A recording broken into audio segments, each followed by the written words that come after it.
அனைவருக்கும் வணக்கம் masters. பத்ரிஜியோட lockdown செய்திகள் நான் போன வாரமும் சொல்லியிருந்தேன். இன்னைக்கு நம்ம பார்க்க போறது வாழ்வின் ரகசியம் அப்படிங்கிறது. இதை 28/5/2020 பத்ரிஜி நமக்கு சொல்லியிருக்காரு. வாழ்வின் ரகசியம் அப்படிங்கறத பத்தி அவர் என்ன சொல்லியிருக்காருன்னா, மகிழ்ச்சியான, ஆரோக்கியமான மற்றும் அற்புதமான வாழ்க்கை நம் கையில் இருக்கிறது, நம் கையில் உள்ளது. வாழ்க்கையை விட்டு ஓடிப்போய் துறவறத்தால் எதையும் சாதிக்க முடியாது. மகிழ்ச்சியான அற்புதமான வாழ்க்கை நம்ம கையில தான் இருக்கு. பொதுவா மெடிடேஷன் உள்ள நம்ம வந்துட்டோம்னா நம்ம சுத்தி இருக்கவங்க என்ன நினைப்பாங்கன்னா, நம்ம இந்த குடும்பத்தெல்லாம் விட்டு போயிடுவோம். அதனாலதான் மெடிடேஷன் நம்ம பண்ண ஆரம்பிச்சாவே ஃபேமிலி மெம்பர்ஸ் சில பேர் என்ன சொல்லுவாங்கன்னா, அதெல்லாம் பண்ண வேண்டாம், எங்களை விட்டு நீ போயிடுவ அப்படிங்கிற மாதிரி அவங்களுக்கு ஒரு புரிதல்லாம் இருக்கு. நான் அந்த மாதிரி எல்லாம் தேவையே இல்லை. நம்ம குடும்பத்தோட இருக்கணும், நம்ம வாழ்க்கை நம்ம கையில இருக்கு அப்படிங்கிறவங்க பத்ரிஜி சொல்லியிருக்காரு. எதையும் சாதிக்க முடியாது, துறவறத்தால் எதையும் சாதிக்க முடியாது. நம்மோடும் அனைவரோடும் ஒன்றாக இருப்பதுதான் வாழ்வின் ரகசியம். நம்ம கூடயும் மற்றவங்களோடையும் ஒன்னா இருக்கிறது தான் வாழ்க்கையோட ரகசியம் அப்படிங்கிறாங்க. அதாவது நம்ம கூடயும் ஹார்மோனியோட இருக்கணும், நம்ம கூட இருக்கிறவங்களையும் ஹார்மோனியோட இருக்கணும். சம்சாரம், தியானம் மற்றும் சத்சங்கம் அதற்கு துணை புரியும். ஸோ இதுக்கு நம்ம வாழ்க்கையோட ரகசியம் என்னன்னு தெரிஞ்சுக்கணும்னா, இதுக்கு நம்ம சம்சாரம், தியானம் மற்றும் இது ரெண்டுமே துணையா இருக்கும் அப்படிங்கிறாங்க. சம்சாரம் என்பது பிறப்பு இறப்பு சம்பந்தப்பட்ட விஷயம். உங்கள் பிறப்பு சம்சாரத்தில் உள்ளது. அதாவது இந்த சம்சாரத்துல நீங்க வந்துட்டீங்கன்னாவே அங்க பிறப்பு இறப்பு அப்படிங்கிறது இருக்கு. அதே மாதிரி சம்சாரத்துலதான் உங்கள் பிறப்பு, சம்சாரத்துலதான் இருக்கு. அது போல உங்கள் நடவடிக்கைகளும் சம்சாரத்தில் இருக்க வேண்டும். குடும்பத்தை விட்டுவிட்டு உங்கள் நடவடிக்கை இருக்கக்கூடாது. உங்களை எதுவும் தடுக்க முடியாது. உங்கள் குடும்பத்தை நீங்கள் பார்த்து கொள்ளுங்கள். நீங்கள் வைராகியத்துடன் இருக்க வேண்டும். ஆனால் சம்சாரத்தில் இருந்து கொண்டே வைராகியத்திலும் இருக்க வேண்டும். சோ நம்ம இந்த சம்சாரத்துல நம்ம வந்துட்டோம்னா நம்ம வைராகியத்தோட இருக்கணும், சம்சாரத்திலையும் இருக்கணும், அதே சமயம் நம்ம பற்றில்லாமலும் இருக்கணும். அததான் அவங்க சொல்றாங்க. குடும்பம் உனக்கு பந்தம் இல்லை, குடும்பத்தில் இருந்து நீங்கள் பாடங்களை கற்றுக்கொள்கிறீர்கள். ஒவ்வொரு நபரும் எல்லா நேரங்களிலும் குடும்பத்தில் இருந்து கொண்டே நல்ல நடவடிக்கைகளுடன் இருக்க வேண்டும். சோ நம்ம குடும்பத்துல நம்ம ஏன் நமக்குன்ட்டு சில மனிதர்கள் நம்ம வாழ்க்கையில வராங்க, இவங்க தான் நமக்கு கணவரா வரணும், இவங்க தான் நமக்கு சொந்தங்களா வரணும், ஏன் இந்த மனிதர்கள் நம்ம வாழ்க்கையில இருக்காங்க சொந்தங்களா அப்படின்னு பாத்தீங்கன்னா, எல்லாமே சோல் பிளான் பிரகாரம் தான் நடந்துட்டு இருக்கு. சோ இவங்க எல்லாம் நம்ம வாழ்க்கையில இருக்கிறதுக்கே நாம அவங்க கிட்ட இருந்து பாடங்களை கத்துக்கிறதுக்கும் அவங்க நம்ம கிட்ட இருந்து பாடங்களை கத்துக்கிறதுக்காக தான் நம்ம ஃபேமிலி மெம்பர்ஸே இருக்காங்க. குடும்பத்தை பொறுப்புடன் ஏற்றுக்கொள்ள வேண்டும், அவ்வளவுதானே தவிர ஆனால் அது ஒரு சுமையுடன் இல்லை. குடும்பத்தை நம்ம பொறுப்பா ஏத்துக்கணும், அதையே நம்ம சுமையா நினைச்சுக்க கூடாதுங்கிறாங்க. நாம் எதையாவது விரும்பும் போது அதன் மீது அன்பை வளர்த்து கொள்கிறோம். நீங்க எதை மேல விருப்பத்தை வைக்கிறீங்களோ அது மீது அன்பையும் வைக்கிறீங்க. ஸோ யாராவது உங்களுக்கு பிடிச்சிருக்கு, ஒருத்தவங்களை ரொம்ப பிடிச்சிருக்குன்னா அவங்க மேல நீங்க தான் உங்களுக்குள்ள அதிகமான அன்பை வளர்த்துக்கிறீங்கிறாங்க. அதே போல் மற்றவர் மீதும் அன்பை வளர்த்து கொள்கிறோம். நம் வாழ்வில் பல ரகசியங்கள் உள்ளன. நீங்கள் சம்சாரத்தில் இருந்து கொண்டு உங்கள் வேலையை செய்து கொண்டு மோட்சத்தை சம்பாதிக்க வேண்டும். நமது பிரமிடு சமுதாயத்தில் தியானம் செய்ய கற்றுக்கொள்ளலாம். ஒவ்வொரு நபரும் தியானத்தின் மூலம் மன அமைதியை காணலாம். முதலில் உங்களை மாற்றிக்கொள்ளுங்கள். நம்ம சம்சார வாழ்க்கையிலேயே இருக்கணும், அதே சமயம் நம்ம என்ன பண்ணணும், மோட்சத்தை அடையணும். ஏன்னா சம்சார வாழ்க்கையில நம்ம நிறைய கத்துக்க முடியும். என்னன்னா டிட்டாச்மெண்ட் அப்படின்னா என்னங்கிறத நம்ம சம்சார வாழ்க்கையில தான் கத்துக்க முடியும். இதுக்காக நம்ம குடும்பத்தெல்லாம் விட்டு தனியா போய் ஒரு மலையில உட்கார்ந்து தியானம் பண்ணினாதான் எனக்கு மோட்சம் கிடைக்கும் அப்படிங்கிறது கிடையாது.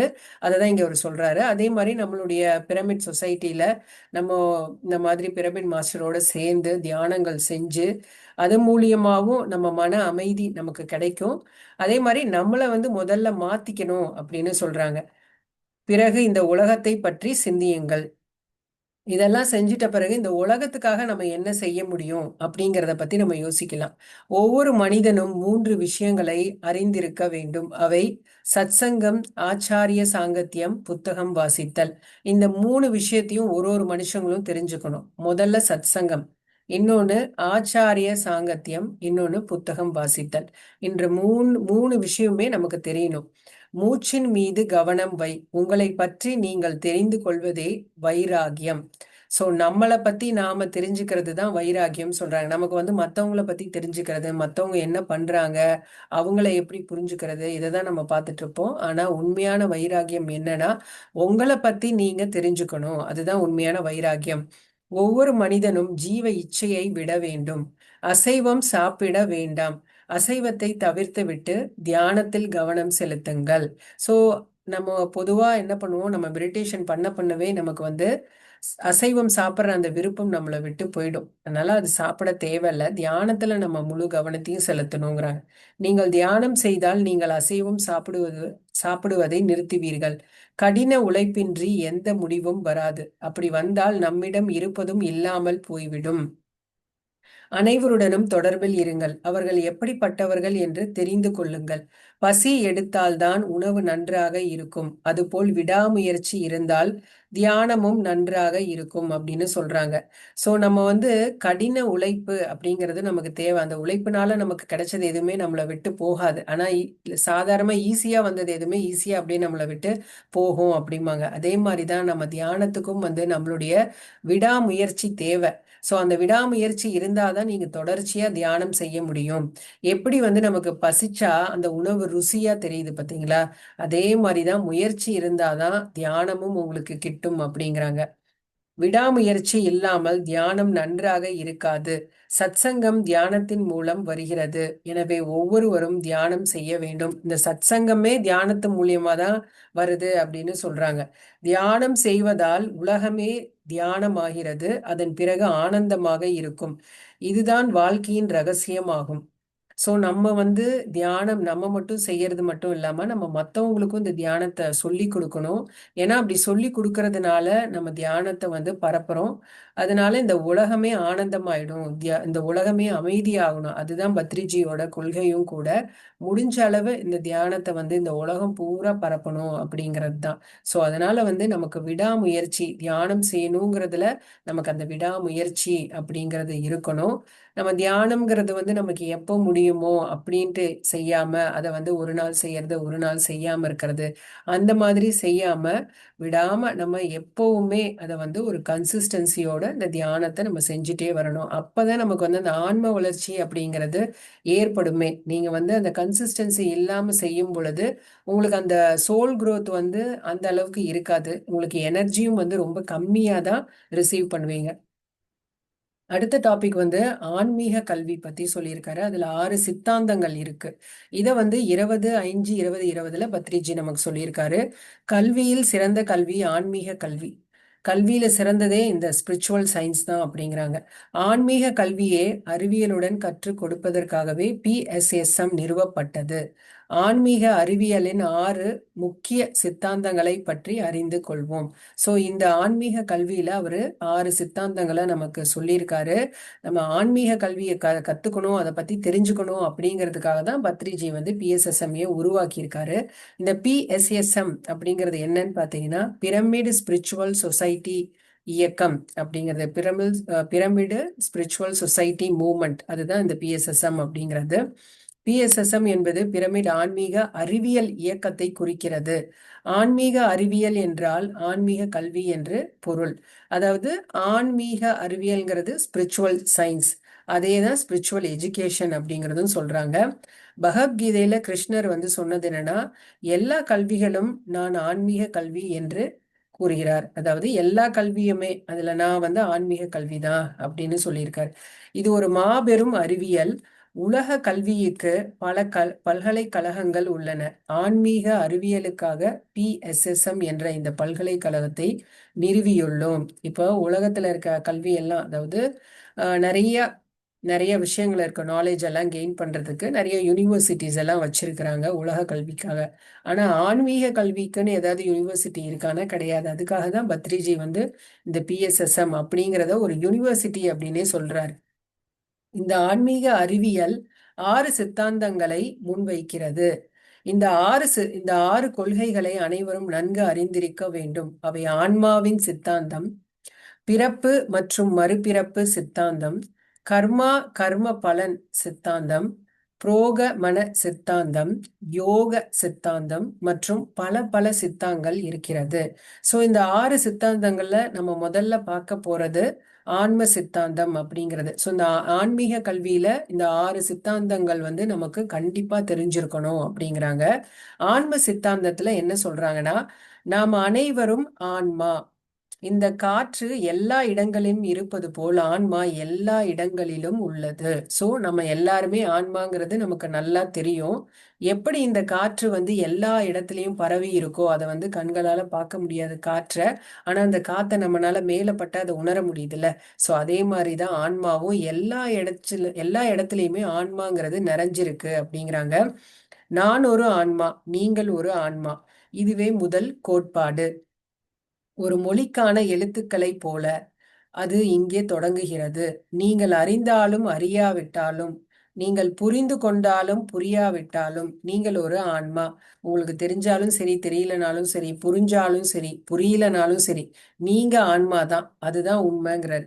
இதை நீங்கள் அறிந்தால் நீங்கள் ஞானி, தெரியாவிட்டால் நீங்கள் அறியாமையில் இருப்பவர்கள். சோ நீங்கள் ஆன்மா அப்படிங்கிறது உங்களுக்கு தெரிஞ்சிருச்சுன்னா, நீங்க அதை உணர்ந்துட்டீங்கன்னா நீங்க ஞானி. அதை தெரியலன்னா நம்ம வந்து அறியாமையிலே இருக்கோம் அப்படின்னு சொல்றார். உலகில் 2 வகையான மனிதர்கள் உள்ளனர். ஆன்மாவின் தத்துவத்தை அறிந்தவர்கள் ஞானிகள். நான் உடல் பொருள் என்று நினைப்பவர்கள் அறிவில்லாதவர்கள். சோ இப்ப வந்து நம்ம வந்து அந்த ஆன்ம தத்துவத்தை தெரிஞ்சவங்க வந்து ஞானிகள். ஆனா நான் வந்து இந்த உடல் தான், இந்த பொருள் தான், இந்த மனம் தான் நான் அப்படின்னு இருக்கிறாங்க இல்லையா. சோ அந்த ஐடென்டிட்டியில இருப்பவங்க வந்து அறிவில்லாதவர்கள் அப்படின்னு சொல்றாங்க. ஆன்மாவின் சித்தாந்தத்தில் இருப்பவர்களுக்கு மரணம் இல்லை. ஆன்மாவின் சித்தாந்தத்தில் இல்லாதவர்களுக்கு எங்கு பார்த்தாலும் மரணம் இருக்கிறது. நமக்கு தெரியும் ஆன்மா அப்படிங்கிறதுக்கு வந்து பிறப்பு இல்லை, இறப்பும் இல்லை, அது எப்பவுமே நிரந்தரமா இருந்துட்டே தான் இருக்கு அப்படின்னு. அதை யாராலையுமே அழிக்க முடியாது அப்படிங்கிறது நமக்கு தெரியும். ஸோ அதனால வந்து நமக்கு அந்த இறப்பு அப்படிங்கிறது இல்லை, அதை பத்தின பயம் அப்படிங்கிறது இல்லை, மரணம் பத்திய பயம் நமக்கு இல்லை. ஆனா ஆன்மாவை பத்தி, அந்த ஆன்ம தத்துவம் பத்தி தெரியாதவங்களுக்கு எல்லா இடத்துலயுமே பயம் அப்படிங்கிறது இருக்கும். ஏன்னா மரணம் வந்து அவங்களுக்கு அந்த மரணம் பத்திய பயம் எப்பவுமே அவங்களுக்குள்ள இருந்துட்டே இருக்கும். நீ ஆன்மா, யாரும் இறப்பதில்லை. ஆன்மாவிற்கு பிறப்பும் இல்லை, இறப்பும் இல்லை. நீங்கள் ஆன்மா, உங்களுக்கு மரணம் இல்லை. தியானம் செய்தால் இது எல்லாம் தெரியும். சோ ஆன்மாவுக்கு பிறப்பு இல்ல, இறப்பும் இல்ல அப்படிங்கிறது நம்ம எதன் மூலியமா தெரிஞ்சுக்க முடியும்னு பாத்தீங்கன்னா, தியானத்தின் மூலியமா மட்டும்தான். அதன் பிறகு அறியாமையிலிருந்து ஞானத்திற்கு வருகிறோம். சோ நம்ம தியானம் செய்ய செய்ய நான் ஒரு ஆன்மா அப்படிங்கிற அந்த உணர்வு நிலைக்கு வருவீங்க. அதுக்கப்புறம் நீங்க அறியாமையிலிருந்து வெளிச்சத்துக்கு வந்துருவீங்க. அந்த ஞானம் உங்களுக்கு வந்துடும். நீ ஜெயா நா ஜெயாதே என்ற பகவத்கீதையில் இந்த உடல் கொல்லப்பட்டாலும் ஆன்மா கொல்லப்படுவது இல்லை என்று கூறப்பட்டுள்ளது. சோ அதனால வந்து ஆன்மா கொல்லப்படுவதில்லை அப்படிங்கிறது பகவத்கீதையிலேயே சொல்லப்பட்டிருக்கு. தத்துவமசி, அதுவே நீ, அதில் நீயே ஆன்மா. சோ அதுவே நீ, அது நீயே ஆன்மாங்கிறது வந்து நம்ம எல்லாம் வந்து ஜீவாத்மா, பரமாத்மால இருந்து வந்திருக்கோம். அதனால நம்ம ஜீவாத்மா, ரெண்டுமே ஒண்ணுதான் அப்படிங்கறத இங்க சொல்றாங்க. அதை அறியாதவன் ஞானம் இல்லாதவன். தியானம் ஆன்மாவுடன் செய்யப்படுகிறது. அது உங்களுக்கு ஞானத்தை தருகிறது. மூச்சு என்பது உடலுக்கும் ஆன்மாவிற்கும் உள்ள தொடர்பு. இந்த மூச்சை தியானிப்பதால் ஞானமும் அதிலிருந்து முக்தியும் கிடைக்கும் அப்படின்னு சொல்றாங்க. சோ நம்ம தியானம் செய்யும் போது ஆன்மாவோடு சேர்ந்து செய்யறோம். ஏன் நம்ம தியானம் செய்யும் போது மூச்சை கவனிக்கணும் அப்படின்னு நம்ம சொல்றோம்னா, மூச்சு அப்படிங்கிறது நம்மளுடைய இந்த உடலையும் ஆன்மாவையும் இணைக்குது. சோ அதனாலதான் நம்ம தியானத்தின் போது மூச்சை கவனிக்கணும் அப்படிங்கிறது. சோ இந்த மூச்சை நம்ம தியானிக்கிறதுனால நமக்கு ஞானம் அப்படிங்கிறது கிடைக்காது. அந்த ஞானத்துல இருந்து முக்தி அப்படிங்கிறது கிடைக்கும். ஆன்மீக விஞ்ஞானம் ஆன்மாவின் சித்தாந்தத்தில் இருந்து தொடங்குகிறது. பிறந்த உடனே யாருக்கும் எதுவும் தெரியாது. ஒருவர் தியானிக்கும் போது ஆன்மாவின் சித்தாந்தம் தெரியும். மெதுவாக ஆன்ம தத்துவத்தை அடைகிறோம். சோ நம்ம பிறக்கும் போது எல்லாருக்கும் எல்லாமே தெரியும்னா தெரியாது.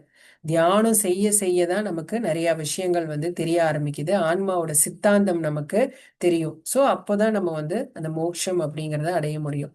பிறப்பு, அடுத்தது வந்து பிறப்பு மறுபிறப்பு தத்துவம்.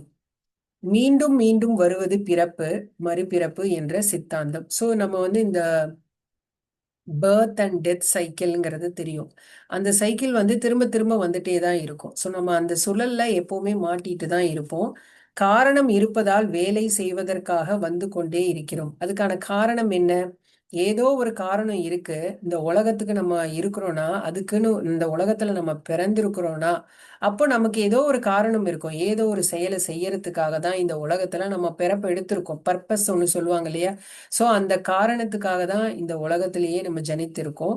ஸோ அதனாலதான் நமக்கு அந்த பிறப்பு இறப்புங்கிறது மீண்டும் மீண்டும் வந்துட்டே இருக்குங்கிறாங்க.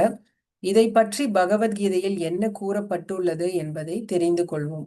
அர்ஜுனா, நீயும் நானும் பல பிறவிகள் எடுத்திருக்கிறோம். அதற்கான காரணம் எல்லாம் எனக்கு தெரியும்.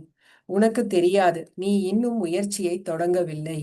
பல பிறவிகளுக்கு பிறகு ஒரு மனிதன் முயற்சியால் ஞானியாகிறான். அவன் தன் இறுதி பிறவியில் ஆன்ம ஞானத்திற்கு வருகிறான். அதாவது பகவத்கீதை கிருஷ்ணர் அர்ஜுனருக்கு சொல்றாரு, நம்ம ரெண்டு பேருமே நிறைய பிறப்புகள் எடுத்திருக்கோம். ஆனது அது வந்து எனக்கு தெரியும், உனக்கு தெரியாது. ஏன்னா அர்ஜுனன் வந்து பயங்கர பதட்டத்துல அப்படியே அந்த போர்க்களத்துல நின்றுட்டு இருப்பாப்ல. அப்போ கிருஷ்ணர் சொல்லுவார், அது உனக்கு தெரியல. அது மட்டும் இல்ல, அதுக்கான முயற்சியில நீ முயற்சி இன்னும் ஆரம்பிக்கவே இல்லை அப்படிங்கிறது. சோ நம்ம வந்து மனிதர்கள் வந்து இந்த முயற்சியினாலதான் ஞானியே ஆகுறாங்க. அந்த கடைசி பிறவின்னு ஒண்ணு இருக்கு இல்லையா, அந்த பிறவியில வந்து ஆன்ம ஞானத்திற்கு அந்த மனிதர்கள் வராங்க அப்படிங்கிறாங்க. அடுத்தது வந்து கர்மா கர்ம பலன் சித்தாந்தம். ஒவ்வொரு பிறவியிலும் நீங்கள் சில கர்மாக்களை பின்பற்றுகிறீர்கள், அதன் பலனை அனுபவிக்கிறீர்கள். நம்ம வந்து நிறைய பிறவி எடுத்துட்டே தான் இருக்கோம். அந்த ஒரு பிறவியிலையுமே நம்ம என்ன பண்றோம்? நம்ம கர்மா அப்படிங்கறது செஞ்சுட்டே இருக்கோம். அதை பொறுத்து தான் நம்ம என்ன பண்ணுவோம்? அடுத்தடுத்து பிறவிகளை எடுத்துக்கிட்டே இருப்போம் அப்படிங்கிறாங்க. சோ அதன் பலனை அனுபவிக்கிறீர்கள். நீங்கள் செய்யும் ஒவ்வொன்றுக்கும் பலன் உண்டு. The law of cause and effect. நீங்கள் செய்த நன்மை தீமைகளை நீங்கள் அனுபவிக்க வேண்டும். உங்கள் செயலுக்கு நீங்களே பொறுப்பு. ஸோ நம்ம என்ன செஞ்சாலுமே சரி, நம்ம நன்மை செஞ்சாலும் சரி, தீமை செஞ்சாலும் சரி, அதுக்கான பலனை நம்ம அனுபவிச்சுதான் ஆகணும். நம்மளுடைய செயலுக்கு நாம தான் பொறுப்பு. என் செயலுக்கு நானே பொறுப்பு. எத்பாவம் தத்பவதி என்பது பகவத்கீதையின் கர்ம பலன் சித்தாந்தத்தில் கூறப்பட்டுள்ளது. சோ நம்மளுடைய செயலுக்கு யார் பொறுப்புனா நாமளே பொறுப்பு. அதனால நம்ம என்ன செயல் செஞ்சாலும் அதுக்கே உரிய பலன் அப்படின்னு ஒண்ணு இருக்கும்ல, அதை கண்டிப்பா அனுபவிச்சுதான் தீரணுமா. சோ இந்த பிறவியில நீங்க அனுபவிக்காம விட்டீங்கன்னா கூட அதை அனுபவிக்கிறதுக்குன்ட்டு இன்னொரு பிறவி எடுத்து வருவீங்க. நாலாவது வந்து முன்னேற்ற சித்தாந்தம் அப்படிங்கிறது, இந்த ஆன்மா எப்பொழுதும் பூமியிலோ அல்லது வேறு எந்த உலகத்திலோ முன்னேறி கொண்டே இருக்கும். ஆன்மாவுக்கு எப்போதும் கீழ் இறங்குதல் இல்லை. சோ நம்ம ஆன்மா அப்படிங்கிறது இந்த பூமியில இருந்தாலும் சரி, வேற ஏதாவது உலகத்துல இருந்தாலும் சரி, அதுக்கு முன்னேற்றம் மட்டும்தான் இருக்குமா. அதுக்கு வந்து கீழ் இறங்குதல் அப்படிங்கிறது ஒண்ணு இல்லவே இல்லைங்கிறாங்க. நீங்கள் தியானம் செய்தாலும் செய்யாவிட்டாலும் முன்னேறி கொண்டுதான் இருக்கிறீர்கள். கர்மா கர்ம பலன் சித்தாந்தம். நான் கர்மங்களை அனுபவிக்கிறேன் என்பதை தெரிந்து கொள்வதால் நீங்கள் எப்போதும் முன்னேற்றத்தில் இருக்கிறீர்கள். அதாவது இந்த கர்மா கர்ம பலன் சித்தாந்தம் என்ன சொல்லுதுன்னா, நம்ம எப்பவுமே நம்ம அனுபவங்கள்ல இருந்து நம்ம முன்னேறிட்டு தான் இருக்கோம். நமக்கு வந்து அது தெரிஞ்சாலும் சரி, தியானம் செஞ்சாலும் சரி, செய்யலனாலும் சரி, உங்களுடைய ஆன்ம வளர்ச்சிங்கிறது இருந்துட்டே தான் இருக்கு அப்படிங்கிறாங்க. எப்போதும் வெற்றியில் இருக்கிறீர்கள் என்பதை தெரிந்து கொள்வதே ஞானம். நீங்க எப்பவுமே வெற்றி பாதையில தான் இருக்கிறீங்க அப்படிங்கிறத நம்ம தெரிஞ்சுக்கணும். அதுதான் ஞானம். ஆகவே எங்கும் கவலை இல்லை. அனைவரும் முன்னோக்கி நகர்கின்றீர்கள். உங்க வாழ்க்கையில எப்பவுமே முன்னேற்றம் இருந்துட்டே தான் இருக்கு. அது எப்படின்னா, நீங்க கெடுதல் செஞ்சாலும் சரி, நீங்க ஒரு கெட்ட பழக்கத்துல இருக்கிறீங்க, கெட்டது செஞ்சாலும் சரி, அதுலயும் வந்து உங்களுக்கு ஆன்ம முன்னேற்றம் கிடைக்குது. ஏன்னா அதுல இருந்து நீங்க பாடங்களை கத்துப்பீங்க. நீங்க ஒரு கெட்ட செயல் செய்யும் பொழுது அதுக்கான அனுபவத்தை நீங்க அனுபவிக்கும் பொழுது அதுல இருந்து நீங்க கத்துக்கிறீங்க. சோ அதனாலயும் உங்களுக்கு வந்து ஒரு சோல் எவால்யூஷன் நடந்துட்டு தான் இருக்கு. அதனால நமக்கு வந்து எதை பத்தியும் நம்ம கவலைப்பட தேவையில்லை. இந்த லைஃப், இந்த சோல் ஜேர்னி அப்படிங்கிறது பாத்தீங்கன்னா அது முடிவில்லாதது. ஸோ அது எப்போ லிபரேஷன் கிடைக்கும் அப்படிங்கிறத நம்ம பாடங்களை கத்துக்கிட்டாதான் நம்ம வந்து அந்த ஞானம் அடைஞ்சாதான் அந்த முக்தி நிலைக்கே போக முடியும். அது வரைக்கும் நம்ம ஜேர்னி வந்து கண்டினியூ ஆயிட்டே தான் இருக்கும். நீங்கள் என்ன நினைக்கிறீர்களோ அதை செய்யுங்கள். அந்த அனுபவத்தின் மூலம் நீங்கள் முன்னேறுவீர்கள். ஸோ நீங்க என்ன நினைக்கிறீங்களோ அதை செஞ்சிருங்க. அது மூலியமா உங்களுக்கு அனுபவம் கிடைக்கும். அந்த அனுபவம் தான் உங்களுக்கு ஆன்ம வளர்ச்சியை கொடுக்கும். அடுத்தது யோக சித்தாந்தம். ஸோ இதுலயே வந்து இந்த நாலாவதுலயே நம்ம வந்து கர்ம பலன் சித்தாந்தம் 2 பார்த்தாச்சு. கடைசியா இருக்கிறது வந்து யோக சித்தாந்தம். யோகம் மூலம் விரைவான முன்னேற்றத்தை கொண்டு வருகிறது. நீங்க யோகம் செய்யறதுனால விரைவான முன்னேற்றம், உங்களுக்கு ஆன்ம வளர்ச்சிங்கிறது ரொம்ப வேகமா இருக்கும் அப்படிங்கிறாங்க. நீங்கள் விரைவாக மேலே செல்ல விரும்பினால் யோகியாக வேண்டும். ஸோ நீங்க உங்க ஆன்ம வளர்ச்சி ரொம்ப வேகமா இருக்கணும், விரைவா நீங்க மேல போகணும் அப்படின்னா நீங்க யோகியா மாறணும். நம்மளாம் வந்து போகர்களா இருக்கோம், சின்ன சின்ன விருப்பங்கள் இருக்கு, சின்ன சின்ன ஆசைகள் இருக்கு, சிற்றின்பங்கள் இருக்கு. ஸோ அதனால வந்து நம்ம போகர்களா இருக்கிறோம், 3 வேளை சாப்பிட்றோம். ஆனா யோகியா மாறணும் அப்படிங்கும் பொழுது நம்ம வந்து நிறைய தியானம் பண்ணுவோம். இந்த கவலை, இந்த துன்பம், இதுல இருந்து விடுபட்டுருவோம். ஒரு வேளை சாப்பிட்றது, இதெல்லாம் வந்து யோகியோட குவாலிட்டிஸ். அப்படி இருக்கும் பொழுது நம்மளுடைய ஆன்ம முன்னேற்றம்ங்கிறது இன்னும் சீக்கிரமா இருக்கும். புத்தர் தியானம் செய்து தனது பயணத்தை துரிதப்படுத்தினார். கிருஷ்ணர் யோகீஸ்வரர். பிஎஸ்எஸ்எம்எல் சேருபவர்கள் தங்கள் முன்னேற்றத்தை துரிதப்படுத்துகிறார்கள். ஸோ நம்மளுமே என்ன பண்றோம், இந்த பிஎஸ்எஸ்எம்ல சேர்ந்து நம்ம ஆன்ம முன்னேற்றத்தை செஞ்சுட்டே தான் இருக்கோம். தியான யோகம், ஞான யோகம் மற்றும் கர்மயோகம் என 3 உள்ளன. யோகம் மூலம் உங்கள் லட்சியம் வேகமாக இருக்கும் அப்படின்னு சொல்றாங்க. ஸோ தியான யோகம்னு ஒண்ணு இருக்கு, ஞான யோகம், கர்ம யோகம். இந்த 3 யோகங்கள்னாலையுமே நம்ம ஆன்ம வளர்ச்சி நல்லாவே இருக்கு, நம்மளுடைய லட்சியம் வந்து சீக்கிரமா அடைய முடியும் அப்படிங்கிறாங்க.